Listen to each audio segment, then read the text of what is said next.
back with a brand new workout. This is fitworkouts.com. You need 3 pieces of equipment today: a towel, a mat for the floor, and a set of light dumbbells. I'm going to use my 5-pound dumbbells, and let's figure out the exercises and some modifications. The first exercise is a hop switch lunge.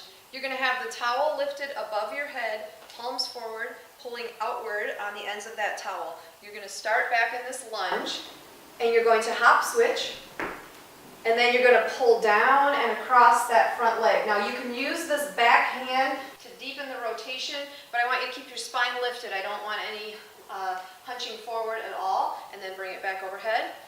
Hop switch. Pull. Use that back hand to pull.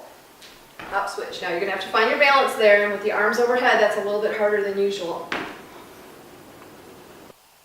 Alright, so the hop switch is challenging on the legs, the hold is challenging, you got balance going on, you got core with your arms overhead, lots happening. If you want to modify that and take it down a notch, still keep the arms overhead if you can, and simply step back into that lunge, pull, and step forward.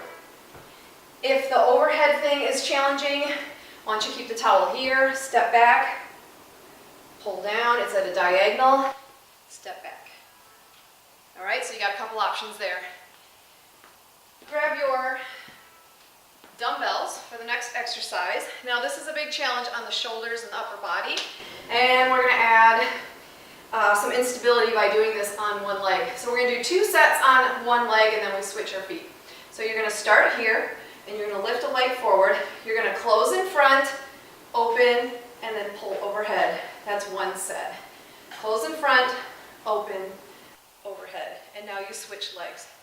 Close in front, overhead. So 2 times on each leg lifted, and I want you to be nice and tall, and I want your palms forward because that works the upper back. I don't want you here because I don't want to have forward rotation on the shoulders. To modify that, 2 things: lighter weights, of course, as always, and you can take out the balance, or you can do this. So you're still working just one leg, but you've got the toe down for some stability. Just come out of that for a rest every once in a while. There's no break on the shoulders, so that one can be kind of intense. If you want to make it harder, I've got a variation. I want the leg extended. Okay, I have to remember what I'm doing. Close front, close overhead. So that is a challenge on core and the front of the leg. So you're really going to challenge the quad muscle there, and then switch legs. So that would make it harder. Alright, might as well make it harder once in a while. Grab your mat. We've got to have exercise that's actually a little forgiving for a change. I like this one, it's one of my favorites. You're going to have your legs extended long, one ankle crossed over the other, and you're going to bow up, exhaling, looking at your toes, and while you hold here, because this is doing the work, not the arms, you're going to reach, bring it back in, and lower down. Exhale up, reach, pull it in, and lower down. I think this one is in another video. It might be in my 8-minute abs for beginners. Check it out. Okay, so if you want to modify that and take it down, I simply want you to do the chest lift and forget about opening the arms. I want a little pause at the top there. And I want all the work coming from here, so it's not in the neck, it's not pulling with the arms. The arms are simply supporting the head. All of the work comes from the abs. That's very important because, especially in old-fashioned sit-ups, you're muscling through and you realize later, like, your hips are sore and you're not really using the muscles that you think you're using.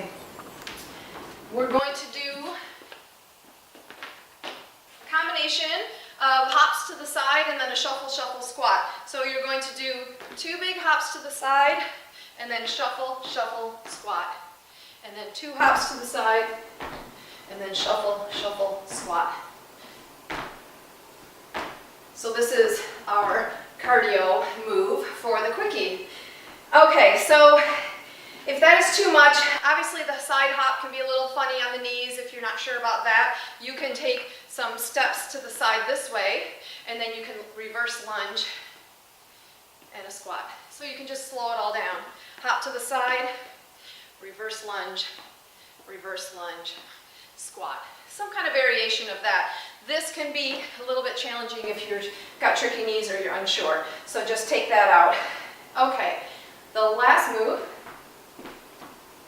is what we call a renegade row. So that's where we're going to do a row, but we're in plank position.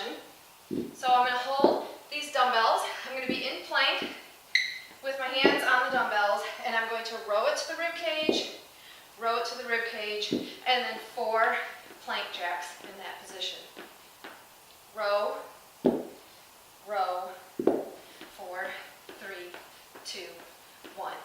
If that is too intense, and it can be, sometimes it's not that you can't do the exercise, it's that it hurts your wrists or something like that, right? There's a lot of things that can interfere. I want you to come to your knees, row, row, and then pop back and either do the plank jacks or side steps.